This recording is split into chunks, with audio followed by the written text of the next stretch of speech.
Hello, my name is Connor Settle, and I did my final project on an exploration of suicide in the United States. My motivation for this project was that one of my family members a few months ago committed suicide. It came as a pretty big surprise. He seemed like a very happy person, and so I wanted to sort of delve into this topic and try and learn a little bit more about the overview of how this is happening in the United States, sort of gain some insights into how people are committing suicide, what age range they're doing it in, and where geographically it's happening, and hopefully maybe uncover some useful insights that could help reduce suicide in the United States. For the data set, I used the CDC Wonder dataset, which contains a huge amount of data for all sorts of deaths in the United States from 1999 to 2020. I can actually show you here. This is the window, and it's a super useful data set. They have the ability to group results, so I can choose, for example, state and year. So it'll have one row for each year state tuple.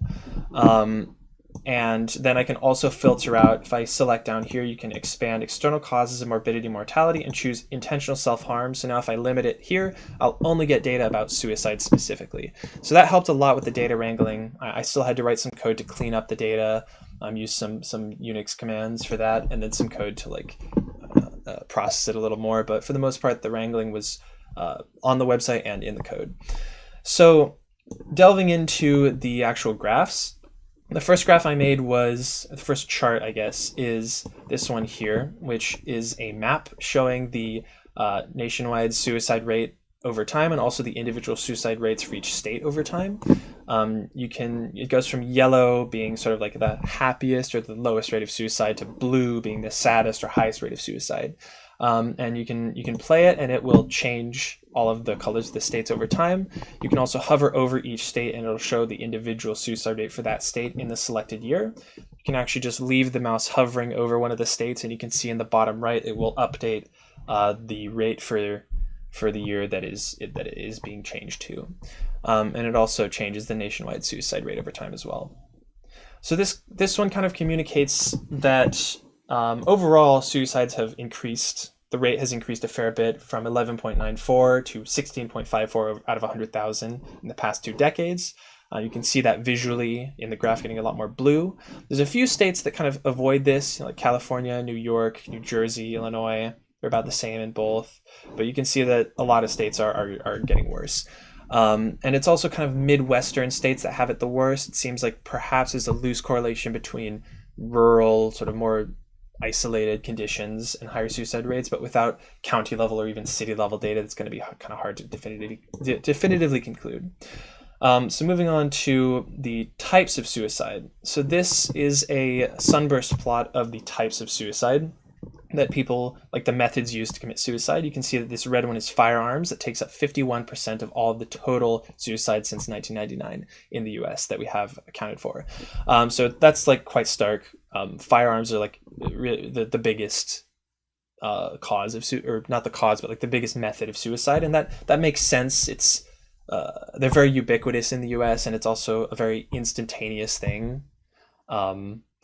It's like a very easy decision to make in a moment of suffering that's irreversible afterward. The second leading one is suffocation by hanging, which also makes sense. That's a easily accessible and well-known method, and it's also pretty impossible to prevent people from getting access to materials needed to do that. Third one is poisoning.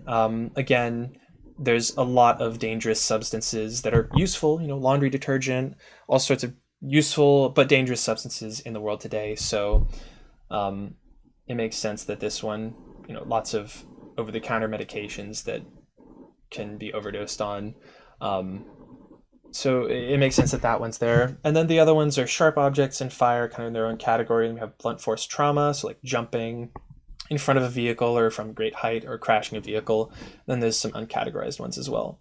So this kind of shows that I concluded from this graph that any efforts to reduce suicide need to be aimed more at alleviating the conditions that lead to it in the first place, the conditions that cause somebody to feel the need to do that in the first place. Because while limiting access to firearms would help, undoubtedly from this graph.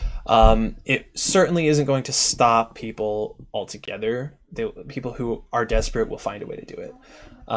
But firearm regulation would be quite helpful, as we can see that this is like the biggest category.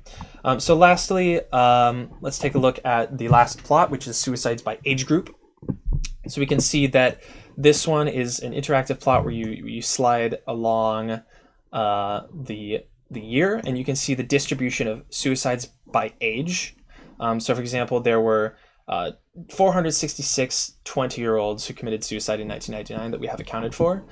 So this plot is really interesting. It starts out with, as one might expect, the rate is really low in youth, and then as you get up to like, I guess this is still youth, but 13, 15, when you get to the teenage years, and then it starts to spike when you get up to legal adulthood. It has like gone and it plateaus for about a decade, which makes sense. But then we see another spike at around 40.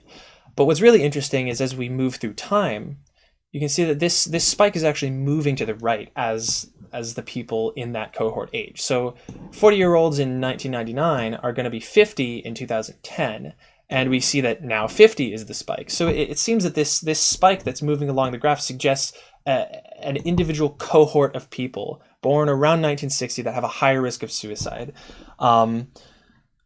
And that is like staying with that cohort as they age. But what's interesting is that we see actually another spike happening recently. So from 2015 on to like 2020 up to now, or not now, but yeah, we see that there's another even larger spike in the 20 to 40-year-old range. We see that likely due to the current material conditions of the US, likely related to the COVID-19 pandemic, there's a severe lack of mental health, or like a severe problem with mental health that's affecting our younger generations. And based off of what we've seen from this first spike, I suspect that this will stay with these generations as they age. This spike in 30 years, we'll probably be able to see a new version of this graph that has this spike moving along in the same way. So that is my project. And yeah, take care of yourselves. And just, this is a really serious problem. It's getting worse, and it's important to do something about it. Thank you for your time.